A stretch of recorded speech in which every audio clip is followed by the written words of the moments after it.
حج کی درخواست منظور، high court نے عدت میں نکاح کیس دوسری عدالت منتقل کر دیا۔ عمران خان اور بشریٰ بی بی کے خلاف عدت میں نکاح کیس میں بڑی پیش رفت ہوئی ہے، جس میں اسلام آباد ہائی کورٹ نے کیس دوسری عدالت ٹرانسفر کرنے کی جج شاہ رخ ارجمند کی درخواست منظور کر لی۔ عدالت نے کیس ڈسٹرکٹ اینڈ سیشن جج شاہ رخ ارجمند سے ایڈیشنل ڈسٹرکٹ اینڈ سیشن جج محمد افضل مجوکا کی عدالت کو ٹرانسفر کر دیا۔ واضح رہے کہ بشریٰ بی بی کے سابق شوہر خاور مونیکا نے جج شاہ رخ ارجمند پر اعتراض کیا تھا، جس کے بعد جج نے کیس دوسری عدالت ٹرانسفر کرنے کے لیے چیف جسٹس اسلام آباد ہائی کورٹ کو خط لکھا تھا۔ علاوہ ازیں گزشتہ سماعت پر عدالت آمد کے موقع پر ہی پی ٹی آئی وکلا نے خاور مونیکا پر تشدد کیا، ان کو تھپڑ مارے اور عدالت میں ان پر بوتلیں بھی پھینکی۔ پاکستان میں مہنگائی میں بڑی کمی ایک سال میں 38 سے 11% پر آ گئی۔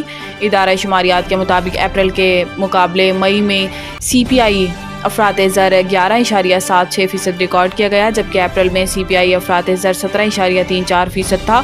ادارہ شماریات کی رپورٹ میں بتایا گیا ہے کہ ایک سال میں بجلی 58.7%، ٹرانسپورٹ سروس 32.2%، کاٹن ملبوسات 23.2%، پیاز 86.6%، ٹماٹر 55.4% اور مسالہ جات 39.17% مہنگے ہوئے۔ دوسری جانب مئی میں ماہانہ بنیادوں پر مہنگائی میں 3.24% کی کمی ریکارڈ کی گئی اور مئی 2024 میں مہنگائی 11.76% پر آ گئی۔ مئی میں شہروں میں مہنگائی میں 2.80% اور دیہات میں 3.89% کمی ہوئی، جبکہ جولائی سے مئی تک مہنگائی کی شرح 24.52% رہی۔ آئی ایم ایف نے چاروں صوبوں آزاد کشمیر اور گلگت بلتستان کے ترقیاتی منصوبے مانگ لیے۔ ذرائع کے مطابق بین الاقوامی مالیاتی فنڈ آئی ایم ایف کی جانب سے پنجاب، سندھ، بلوچستان، خیبر پختونخوا، آزاد کشمیر اور گلگت بلتستان کے ترقیاتی منصوبے طلب کیے گئے ہیں، جبکہ کے پی کے، بلوچستان، آزاد کشمیر اور جی بی حکومتیں اپنے ترقیاتی منصوبے آئی ایم ایف کے ساتھ شیئر کرنے سے گریز کر رہی ہیں۔ آئی ایم ایف کی جانب سے کہا گیا ہے کہ چاروں صوبائی حکومتیں اپنے ترقیاتی فنڈز کی سیکٹر وائز تقسیم کی تمام تفصیلات پلاننگ کمیشن کو دیں۔ اس حوالے سے پنجاب اور سندھ حکومتوں نے آئندہ مالی سال کے ترقیاتی منصوبے اور حکمت عملی وفاقی حکومت سے شیئر کر دی ہے، تاہم کے پی کے، بلوچستان، آزاد کشمیر اور گلگت بلتستان اپنے ترقیاتی منصوبے شیئر کرنے سے گریز کر رہے ہیں۔ پاکستان کی یوکرین امن کانفرنس میں عدم شرکت کا امکان۔